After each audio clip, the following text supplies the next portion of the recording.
দৰং জিলা নগেন্দ্ৰ বৰুৱা আছে আমাৰ মাজত কৃষ্ণ আমি কৃষ্ণ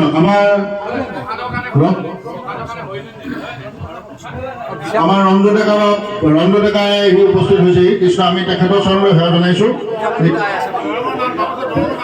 আমাৰ মৰিগাঁও জিলাৰ গীতা কলিতাই আছে উপস্থিত কৃষ্ণ আৰু আমাৰ সৌভাগ্য আমাৰ মাজত আহি উপস্থিত হৈছে আমাৰ ভৱিষ্যত প্ৰজন্মৰ গুৰু ধৰোতা সৰু বিশ্লেষক অসমৰ উত্তৰ পূব ভাৰতৰ বিভিন্ন প্ৰান্তত গুৰু ভগৱন্তৰ অমৃতময় বাক্যৰে সমগ্ৰ সমাজ জীৱনক বৰ্ণি ৰূপ দিবলৈ প্ৰয়াস কৰি থকা আমাৰ যুৱবন্ধু যোৰহাট জিলা শাখাৰ প্ৰাণজিৎ গগৈবাব কৃষ্ণ আমি গগৈবাবৰ চৰণলৈ সেৱা জনাইছোঁ আৰু আমাৰ যোৰহাট জিলা শাখাৰ আমাৰ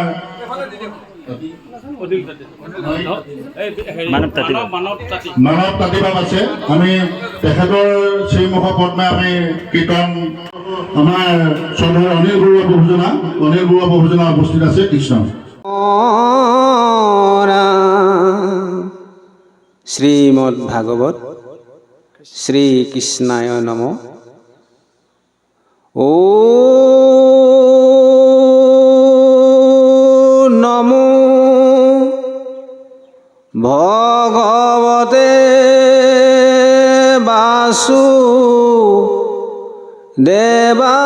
বাসুদেবায় শ্লোক সকল নিগম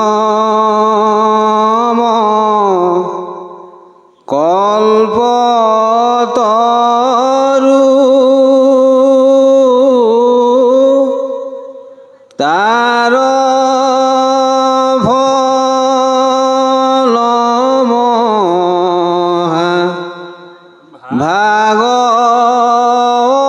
ভাগৱত শোক মুখে আহি ভূমিত ভৈলা বিদিত ৰসত চতুৰ যিটো জন কৃষ্ণৰ চৰণে দিয়া মন পৰম সন্তোষে পিউক ৰসয়মৃত ৰাম পৰম অমৃতকে পিউক ৰসয়মৃত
কৃষ্ণ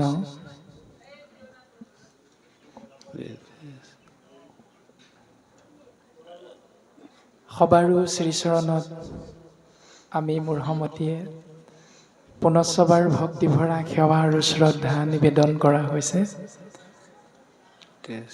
আজি ভকতিৰ প্ৰসাদ এই মহান অনুষ্ঠানভাগীৰ কৰ্মকৰ্তাসকলৰ অৰ্থাৎ বাপ আইসকলৰ নিৰ্দেশত যিকেইজনা বাপে বা আই সভাপতি সম্পাদক আদিৰ দৰে মহান দায়িত্ব আশ্ৰয় কৰি অনুষ্ঠানভাগী সুচাৰুৰূপে আগবঢ়াই লৈ গৈছে। কেউজনা বাপৰ নিৰ্দেশ মৰ্মে কল্পতৰু পুৰাণৰ সূৰ্য মহাভাগৱত দ্বাদশ স্কন্ধৰ একাদশ স্কন্ধ উদ্ধৱ সংবাদ শ্ৰীকৃষ্ণৰ বৈকুণ্ঠ প্ৰয়াণ এই পাঠভাগী আগবঢ়াবৰ বাবে আজ্ঞা হৈছে। আমিও সবাৰো চৰণত শিৰ থৈ আজ্ঞাবাহী ভিত্ত হিচাপে আজ্ঞাভাগী পালনৰ বাবে আগবাঢ়িব বিচৰা হৈছে। কিন্তু আমি বৰ বিশেষ সময় আপোনাসৱৰ মাজত থাকিব পৰা নহ'ব, হয়তো আমাৰে দুৰ্ভাগ্য। কৃষ্ণ আমি 1মান বজালৈকেহে হয়তো থাকিব পৰা হ'ব। আৰু আপোনাসৱ যিহেতু সৰ্বজানন্তা, গতিকে আমি বিশেষ বিশ্লেষণৰ মাজলৈ নগৈ মাত্ৰ দায়িত্বভাগী পালন পাঠৰ মাধ্যমেৰে আগবাঢ়িবলৈ চেষ্টা কৰা হ'ব। যি ভুল ত্ৰুটি ৰৈ যাব জ্ঞান অজ্ঞানকৃতভাৱে আপোনাসৱে আমাক ক্ষমা দিব। আমি তাতি বাপজনাৰ চৰণ কমলত পাঠ আগবঢ়াই দিবৰ বাবে আমি সেৱা নিবেদন কৰা হৈছে। কৃষ্ণ উদ্ধৱ সংবাদ দুলৰী অনিগদতি শোক কথা অনন্তৰে শুনানিৰ পৰীক্ষিত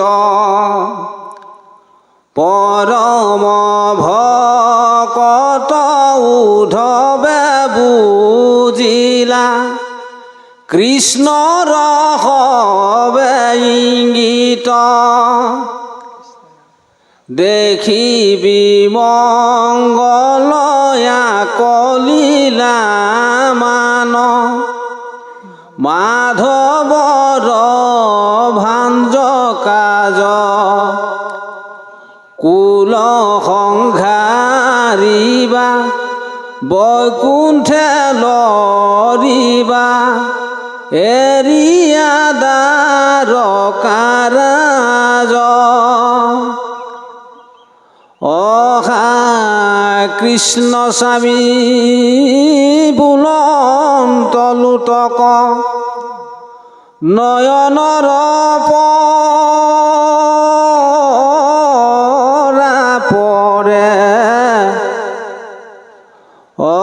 শৰীৰত শোকে অগনি উধাই মনে মহামৰ মচৰে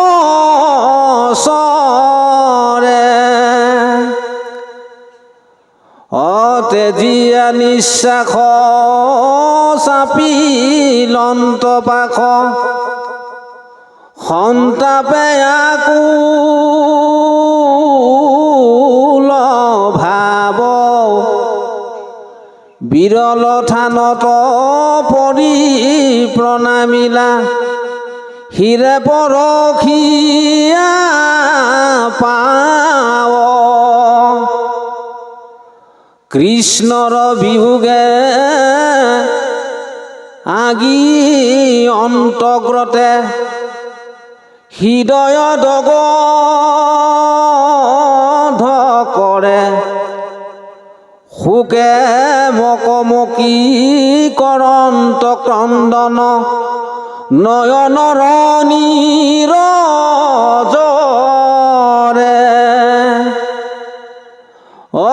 কটু ক্ষণে আখি মুখ মুচি পাছে উঠিয়া নমায়া মাথ কৰি কৃতাঞ্জলি বুলিবে লাগিলা শোকে গদ গদ মাত বংশ সংঘৰি এৰি ভূমি তুমি যাইবা জানিলো আমি ঋষি সাপ বাপ ব্যৰ্থ নকৰিলা সিহেতু জগত স্বামী তোমাৰ চৰণ নেদেখি ক্ষণেকো থাকিবে নপাৰো হৰি তুমি এৰিলা তচাৰি প্ৰাণ প্ৰভু অৱশ্যকে যাইব মৰি কৃষ্ণ ৰাম কৃষ্ণ ৰাম কৃষ্ণ সৎচিত আনন্দ স্বৰূপ সচ্চিদানন্দ নিৰ্গুণ নিৰাকাৰ পৰম ব্ৰহ্ম যি সৰ্বশক্তিমান সৃষ্টি স্থিতি প্ৰলয়ৰ গৰাকী সিজনা ইশতত্ব কৃষ্ণদেৱৰ দুখানী অভয় চৰণত গুৰুৰ কৃপা ধন্য হৈ আপোনাহ মহামহন্তৰ আজ্ঞা শিৰোগত কৰি সমস্ত জীৱৰ মংগলৰ অৰ্থে ভক্তিৰ সেৱাভাগী অৰ্পণা কৰা হৈছে কৃষ্ণ কৃষ্ণ কৃষ্ণ কৃপালু শ্ৰীমন্ত শংকৰদেৱ পৰম গুৰুজনাৰ জীৱতৰণৰ উপায় একমাত্ৰ গোবিন্দ মহাপ্ৰভুৰ নিৰ্গুণ নাম আৰু সেই নাম বস্তু আমি ২৪টি তত্ত্বৰে গঠিত শৰীৰধাৰী মনুষ্য নামৰ জীৱ আত্মা গুৰুজনাৰ নিৰ্দেশ হেৰা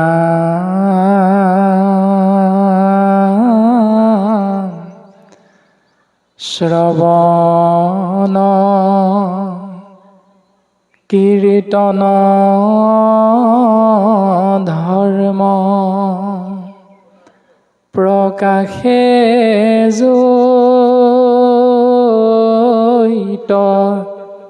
জৈত দ্বিতীয় বৈকুণ্ঠ তাংকে বোলে মহা সত্ৰ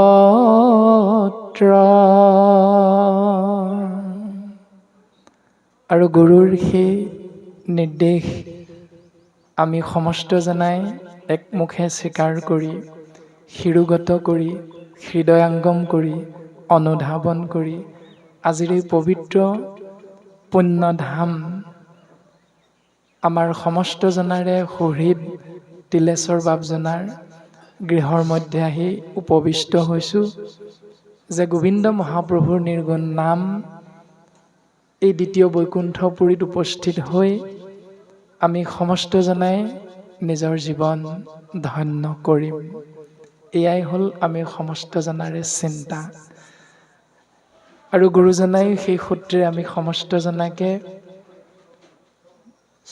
৪ বেদ ১৪ শাস্ত্ৰ ১৭ পুৰাণৰ সাৰ মন্থন কৰি দেৱঋষি নাৰদৰ কৃপাধন্য হৈ কৃষ্ণ দৈপ্যায়ন বেদব্যাসৰ দ্বাৰা প্ৰণয়ন হোৱা যি সংস্কৃত মূলৰ ভাগৱত আমি কৃপালু গুৰুজনাৰ কৃপাধন্য হৈ সমস্ত জনাই সমস্ত বেদান্ত সাৰ মহাভাগৱত শাস্ত্ৰ ইহাৰ অমৃত ৰস পায় পৰম সন্তোষে পাণ কৰিলে যিজনে তাৰ অন্যত্ৰ ৰসত ৰতি নাই বঢ়াৰপু মহাপুৰুষ মাধৱ গুৰুজনাৰ এই আদৰ্শ আমি শিৰোগত কৰি উপস্থিত হৈছোঁ এই মহাপুণ্যধামত আৰু প্ৰয়াস কৰিম জীৱন ধন্য কৰাৰ আৰু আজি আমি আলোচনাৰ বাবে নিৰ্বাচন কৰা হৈছে সমস্ত জনাৰে আজ্ঞা শিৰোগত কৰি একাদশ স্কন্ধ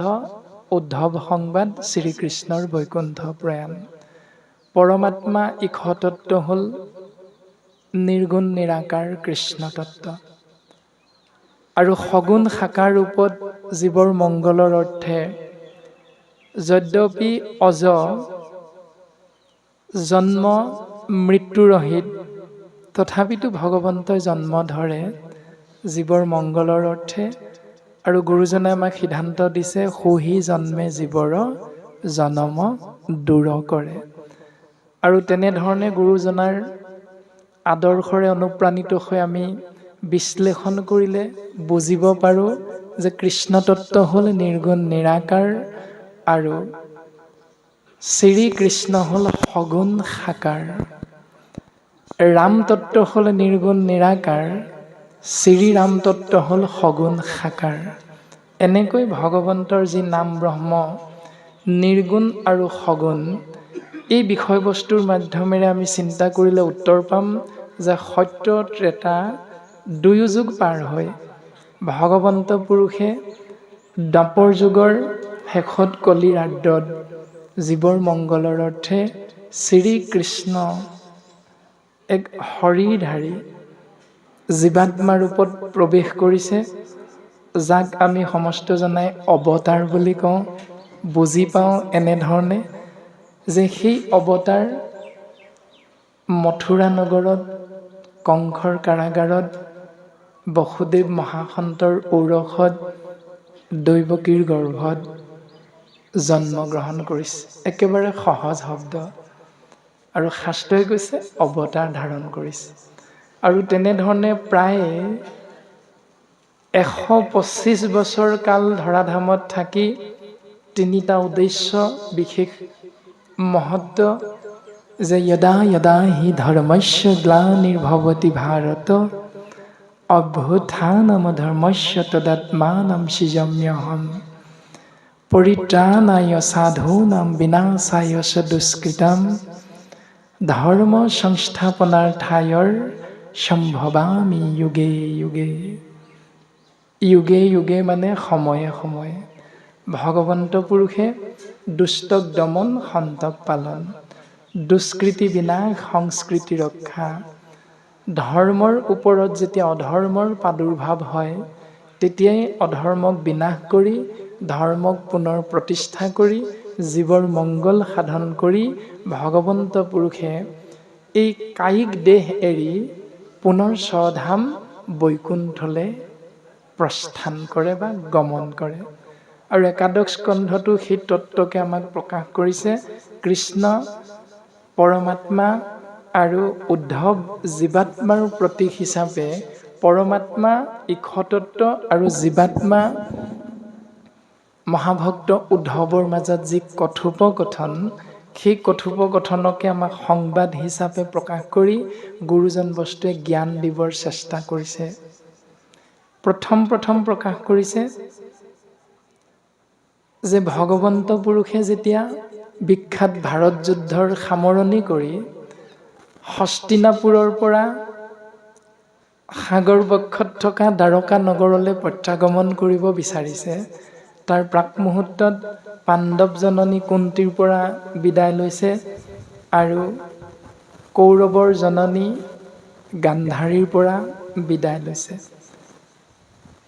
কিন্তু কৌৰৱৰ জননী গান্ধাৰীয়ে ভগৱন্ত পুৰুষক এক অভিশাপ প্ৰদান কৰিছে যে যি ধৰণে কৌৰৱ পাণ্ডৱৰ মাজত এক বিভেদ সৃষ্টি কৰি কুৰুক্ষেত্ৰ যুদ্ধ, বিখ্যাত ভাৰত যুদ্ধৰ যি মেলানি, তাৰ অন্তত যি সামৰণি, যি কৌৰৱৰ ধ্বংস, তাৰ বাবে হে কৃষ্ণ তুমি যি বংশত জন্মগ্ৰহণ কৰিছা, সেই যাদৱ বংশও এদিন এনেকৈ ধ্বংস হ'ব।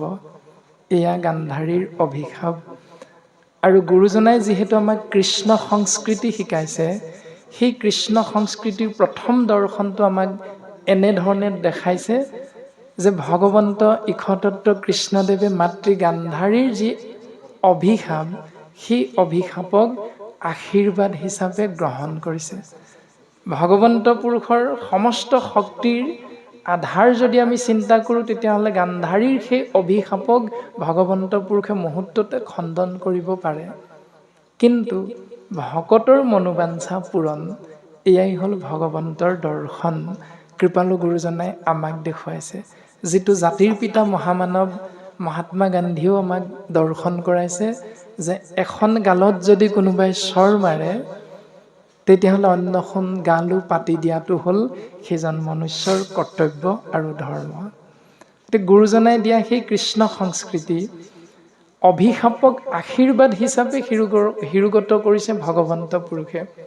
তাৰ পাছত আহি যেতিয়া ভগৱন্ত পুৰুষে সাগৰ বক্ষত থকা যি দ্বাৰকা নগৰ, সেই দ্বাৰকা নগৰত উপস্থিত হৈছে আৰু মাতৃ গান্ধাৰীৰ সেই অভিশাপক কেনেকৈ জীৱৰ মাজত দৰ্শন কৰাব পাৰোঁ তাৰ চিন্তা কৰি পুনৰ এক লীলা কৰিছে। সেই লীলা আমাৰ আগৰ পদবন্ধে প্ৰকাশ কৰিছে। আপোনাসৱ যিহেতু সৰ্বজানন্তা, ভগৱন্তৰ 8গৰাকী পত্নীৰ ভিতৰত মুখ্যতে মহাভক্ত জাম্বৱন্তৰ কন্যা জাম্বৱতীৰ পুত্ৰ শাম্ব কুমাৰে তেওঁ লগৰীয়া সকলৰ লগত যেতিয়া ধেমালি কৰি আছিল, ভগৱন্ত পুৰুষে তেওঁলোকৰ দ্বাৰাই সেই ব্যৱস্থাটো পালন কৰাৰ কথা চিন্তা কৰিছে। আৰু দ্বাৰকাৰ কাষতে থকা পিণ্ডাৰক নামৰ এক তীৰ্থক্ষেত্ৰ, য'ত ত্ৰিকালদৰ্শী ঋষিমুনিসকলক আনি ভগৱন্ত পুৰুষে যোগৰ বলেৰে একত্ৰাপিত কৰিছে। আৰু সেইসকল ঋষিমুনিৰ আগত গৈ সেই শাম্ব কুমাৰৰ সহিতে লগৰীয়া শিশুসকলে সেই ত্ৰিকালদৰ্শী ঋষিমুনিসকলক পৰীক্ষা কৰিছে যে অতীত, বৰ্তমান, ভৱিষ্যত এই ত্ৰিকালৰ দৰ্শন পোৱা এওঁসকলৰনো কিমান জ্ঞান আছে, জ্ঞানৰ পৰিসৰনো কিমান বিস্তাৰ বা কিমান বহুল, ইয়াৰ বিষয়বস্তু জানিবৰ বাবে তেৰা সমস্তই এটি কাহিনীমূলকভাৱে গুৰুজনে আমাক এইটো দৰ্শন কৰাইছে যে শাম্ব কুমাৰে এগৰাকী 10 মাহ পূৰ্ণ গৰ্ভাৱতী মাতৃৰ বেশত লগৰীয়াসকলে তেওঁ সজাই পৰাই সেই পিণ্ডাৰক তীৰ্থত ঋষিমুনিসকলৰ অগ্ৰত গৈ উপস্থিত কৰোৱাইছে আৰু তেৰা সমস্তৰ আগত প্ৰকাশ কৰিছে যে আমাৰ লগত অহা এই কন্যাগৰাকী অতি লাজকুৰীয়া স্বভাৱৰ, যে এওঁ জানিব বিচাৰিছে এওঁ গৰ্ভত থকা সন্তানটো ল'ৰা নে ছোৱালী। আৰু সেই কথা ধ্যান যোগে ঋষিমুনিসকলে বুজি পালে যে দ্বাৰকাৰ সেই শিশুসকলে, যাদৱ বংশৰ সেই শিশুসকলে আমাক ত্ৰিকালদৰ্শী বুলি জানো হয়নে নহয়, এই জ্ঞান প্ৰকৃততে আমাৰ আছেনে নাই, ইয়াক লৈ আমাক উপলুঙা কৰিব বিচাৰিছে। ইয়াতে ক্ষুণ্ণ হৈ ঋষিমুনিসকলে তেৰা সমস্তক অভিশাপ দিলে আৰু অভিশাপৰ কথা আপোনাসৱ সমস্ত জনাৰে জ্ঞাত। তাৰ পাছত পদবন্ধে আমাক প্ৰকাশ কৰিছে, নিগদতি শোক কথা অনন্তৰে শুনা নৃপ পৰীক্ষিত, পৰম ভকত উদ্ধৱে বুজিলা কৃষ্ণৰ সবে ইংগিত। নিগদতি মানে কৈ থকা অভিশপ্ত পৰীক্ষিত ৰাজাৰ আগত মুনীন্দ্ৰ খ্যাত শোকগুৰুৱে প্ৰকাশ কৰিছে, সেই ৰাজন তুমি শুনাচোন, ভগৱন্তৰ পৰম ভকত মহামহন্ত উদ্ধৱে বুজি পাইছে দ্বাৰকত হোৱা অমংগল, শিয়ালৰ হোৱা শগুনবিলাক আকাশত উৰি থকা দিনতেই যি অমংগল, সেই অমংগলবিলাক দৰ্শন পাই মহাভক্ত উদ্ধৱে বুজিব পাৰিছে যে ভগৱন্ত পুৰুষে যাদৱ বংশ ধ্বংস কৰিলে, কুল সংহৰিবা বৈকুণ্ঠে লৰিবা এৰিয়া দ্বাৰকা ৰাজ। সেই প্ৰভু তুমি হয়তো এই স্বধাম আমি ভাবি থকা দ্বাৰকা নগৰ ভগৱন্ত পুৰুষৰ, সেই স্বধাম দ্বাৰকা নগৰ এৰি যি 14 ভুৱনৰ বাহিৰ ব্ৰহ্মাণ্ডৰ বাজ এক নাম হ'ল বৈকুণ্ঠ, সেই স্বধাম বৈকুণ্ঠলৈ তুমি গতি কৰিবা। এই ভাৱনাটো হৈছে মহাভক্ত উদ্ধৱৰ। আৰু উদ্ধৱে বুজি পায়, মহাভক্ত উদ্ধৱে তেতিয়া এটাই আদৰ্শ গুৰুজনাই দেখাইছে যে ইখতত্ব কৃষ্ণদেৱে যেতিয়া জীৱ আত্মাক এৰিব, তেতিয়াহ'লে জীৱ আত্মাৰ এটাই কৰ্ম, সেইটো হ'ল কেৱল ক্ৰন্দন ক্ৰন্দন ক্ৰন্দন।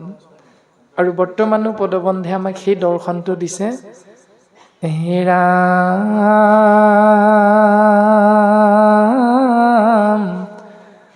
হা কৃষ্ণ স্বামী বুলন্তে লুতক নয়নৰ পৰা পৰে শৰীৰত শোকে অগণি উধাই মনে মহামৰ্ম চৰে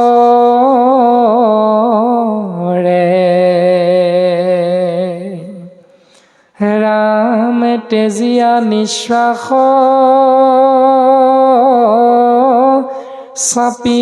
চাপিলন্ত পাশ সন্তাপে আকুল ভাৱ বিৰল থানত পৰি প্ৰণামিলা শিৰে পৰশিয়া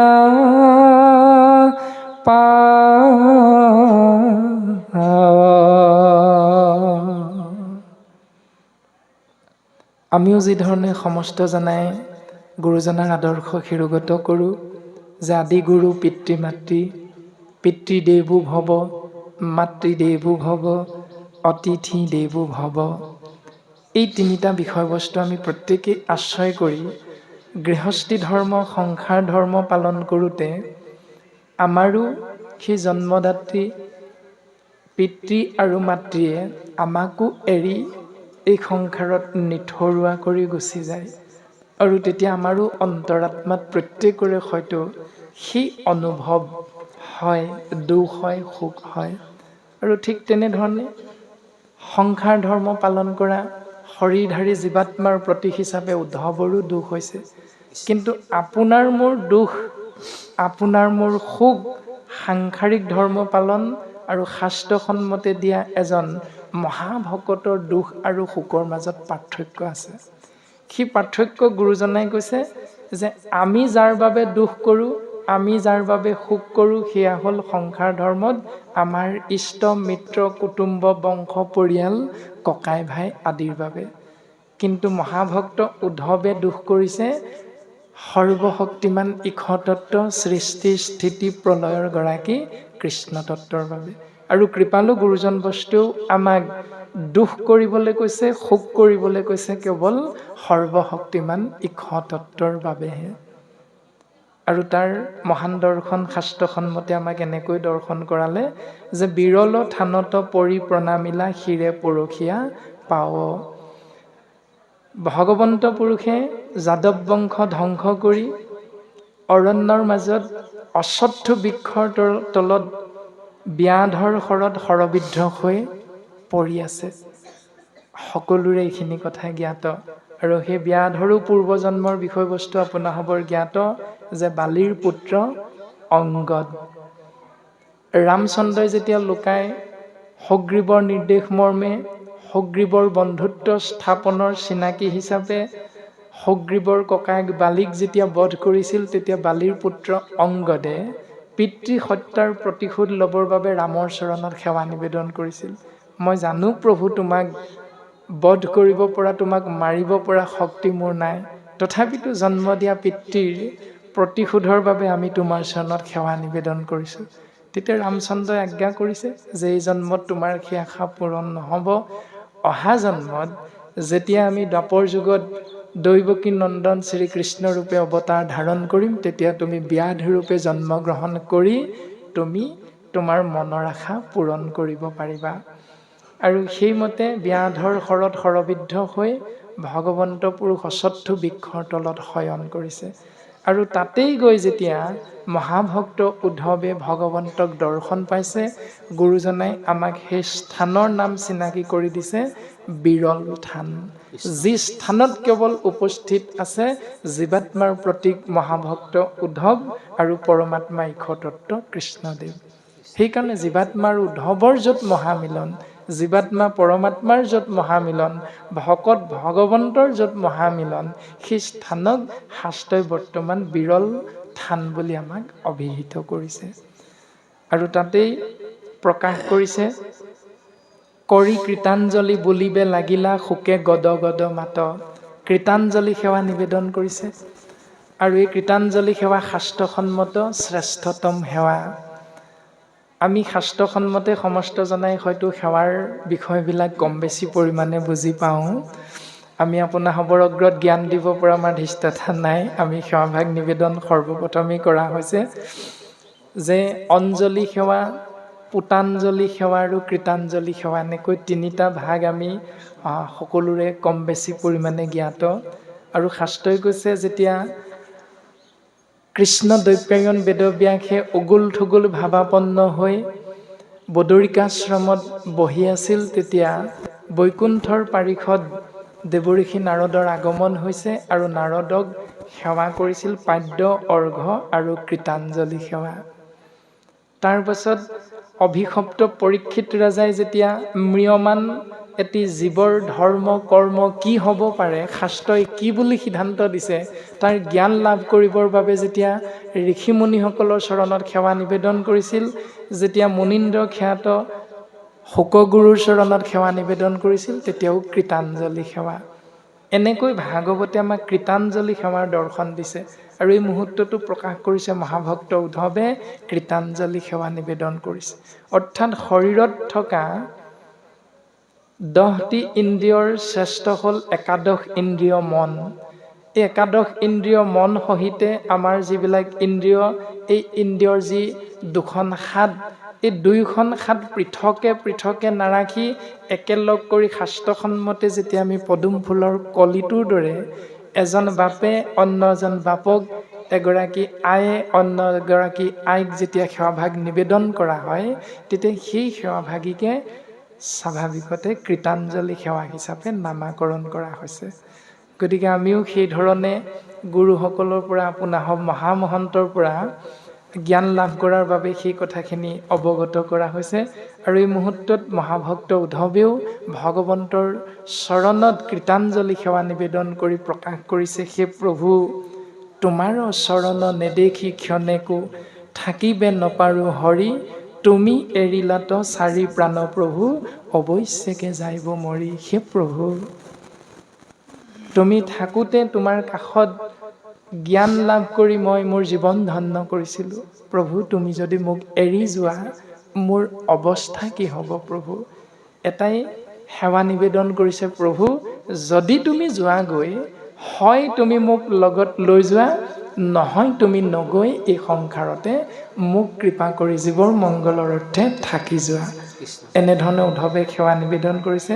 আৰু বৰ্তমানো পদবন্ধে এইখিনি কথাকে অৱগত কৰিছে। ইয়াৰ পাছত বাপে পুনৰ আগবঢ়াই দিব। আমি সময়ৰ প্ৰতি লক্ষ্য ৰাখি আগবঢ়াবলৈ চেষ্টা কৰা হ'ব। কৃষ্ণ কৃষ্ণ। তুমি তপ পুণ্য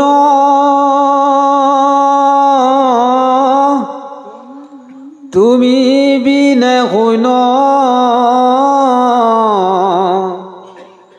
দেখো ইতুতি জগত কাৰ পুন ককৰু, চৰণত ধৰো নিউক মুকুল গত।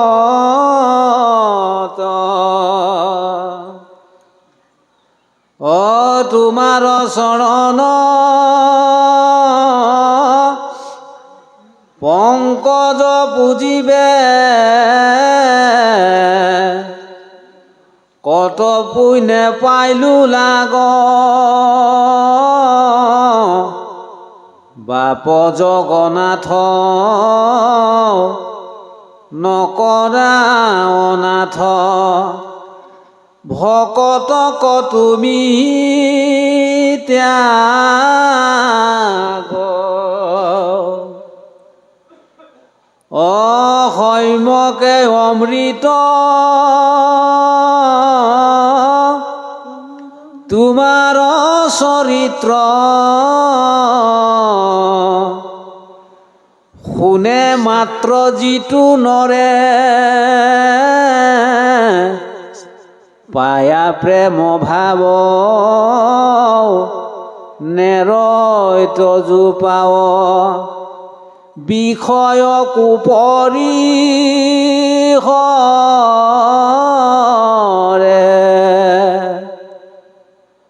শয়নে ভোজনে স্নান গুই প্ৰস্থানে সদা সেৱা কৰোঁ আমি তোমাক নেদেখি ৰাখি প্ৰাণ প্ৰভু কিমতে ব্ৰতিবোৰ স্বামী মই পিন্ধো চাৰ বস্ত্ৰ অলংকাৰ তোমাৰ উচিষ্ট খায়া দঢ়াই আছে চিত কিনো বিপৰীত তৰিবু দুষ্টৰ মায়া জ্ঞানী গণে দুখে ইন্দ্ৰিয় কদমী কাম ক্ৰোধ মুখ জিনি যিটো ব্ৰহ্ম পদ পাৱই প্ৰভু পুনু তাহাতো আছে বিঘিনি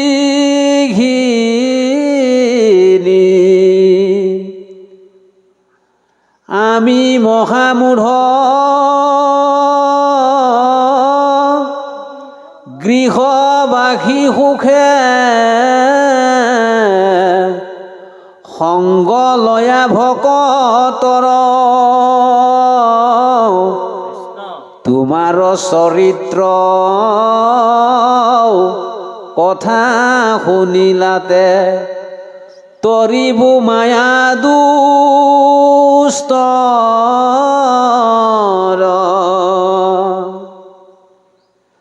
তজু পাদ পদ্ম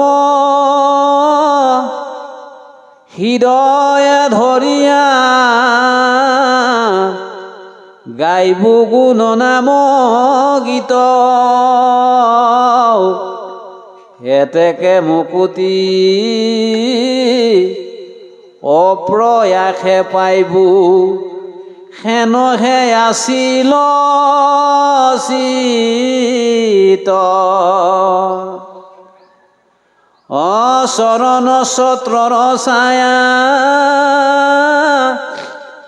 সেৱই যিটো সিটো এৰা ইটো তাপ হেন পাৱ এৰি ক্ষণে কুনি জীবু সংগে নি উমুক বাপ হেৰা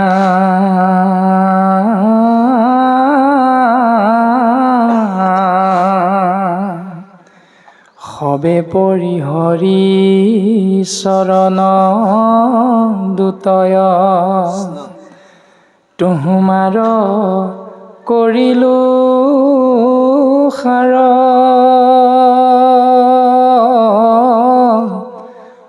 তুমিও এৰিবা ঐ বন্ধু মাধৱ দিনতে দেখুৱান ধাৰ হে প্ৰাণনাথ নকৰা অনাথ দান্তে ধৰো খেৰ তুলি তোমাৰ বিয়োগে অগ্নি এখনে দেখা মাৰৈ মোক পুলি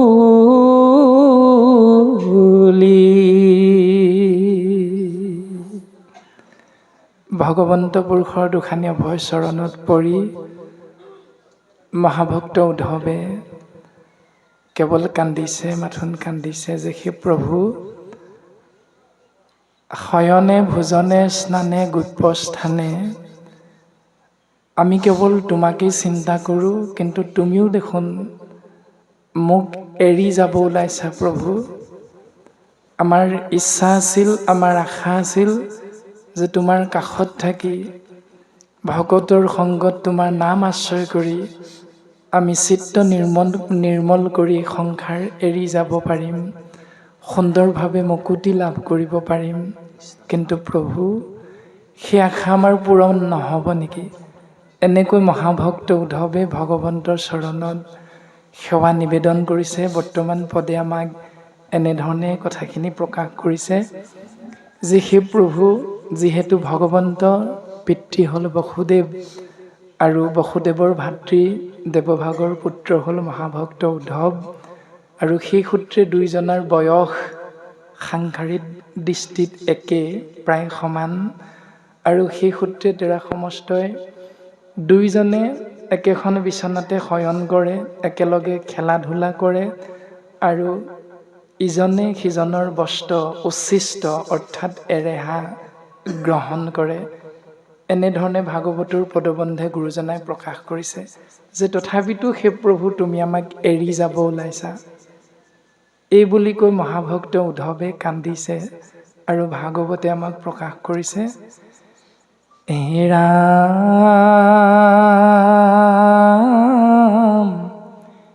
এহি বুলি সন্ত উদ্ধৱ মহন্ত, ইয়াতি প্ৰেময় নুৰাগে অনেক কাতৰ কৰিয়া কান্দন্ত, পৰিয়া কৃষ্ণৰ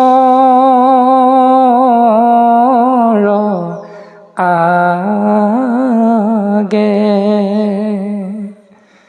নয়নৰ নীৰ ধাৰাই বৈ শোকত আকুল ভাবে, কতুহু কাকুতি কৰিয়া কান্দন্ত, ধৰিয়া কৃষ্ণ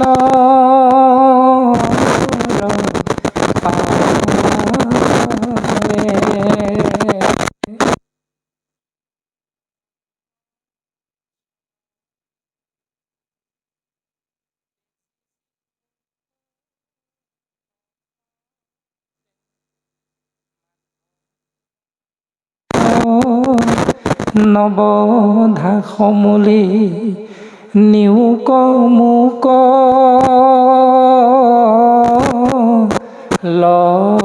লগতে। কৃষ্ণৰাম, এনেধৰণে ভগৱন্ত পুৰুষৰ চৰণ কমলত উদ্ধৱে কান্দিছে, নতুন কান্দিছে।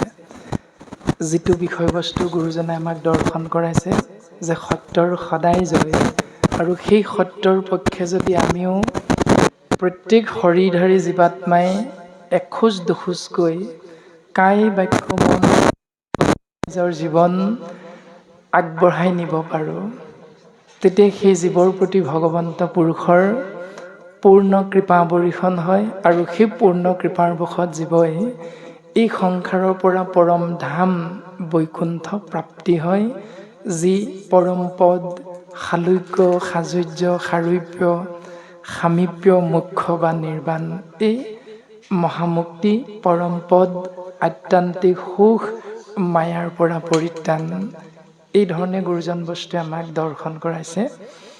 আৰু তাৰ পাছত এটি উপদেশ প্ৰদান কৰিছে, ৰাম শুনা নৰলোক মহন্তৰ শোক, দেখা দুখকে ন মত, ধন জন যত জীৱন যৌৱন, জানা সবে অশাশ্বত,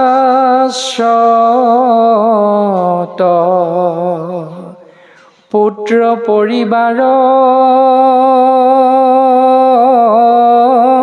সবেও অসাৰ